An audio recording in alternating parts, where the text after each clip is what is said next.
Ikaw ako'y taga San Pedro, samot saring pamumuhay. At iba't iba ang kwento, madiskarte at nag-uumapaw ang mga talento. At kung pag-uusapan ay likas na ganda, ating lugar nag-iisa at alam yan ng madlang nakikinig, nanonood at yung mga nagpunta. Mahal nyo ba yung bayan na aking nirepresenta? Sige, simulan natin sa mga palaro't mga paliga. Talagang patok sa mga kabataan, laging inuuna. Magandang palakad at hindi bulok kanyang sistema. Masayang ihayag ang gandang natural ng lugar kahit san banda. Dito ako ay isinilang at dito nagkamuang. Dito na rin ako nag-aral hanggang 6 na baitang. Dito natuto ng kalokohan sa barkada at hanggang maligaw man ay papuntang San Pedro pa rin ang takdang.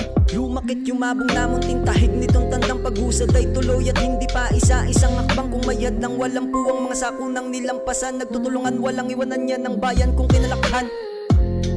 Mahal kong San Pedro, Ikaw ang tanging lugar, ikaw ang nag-iisa. ikaw ang nag-iisa. Mahal kong San Pedro, Kahit saan man mapunta, kilala sa puso at wala nang iba. wala nang iba.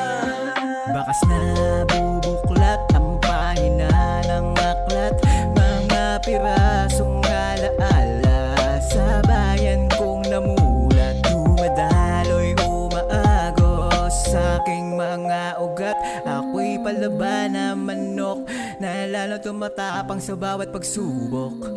Pagkat pananampalataya kay luluuwing, mga dasal ko na hangad ay kanyang dinidinig.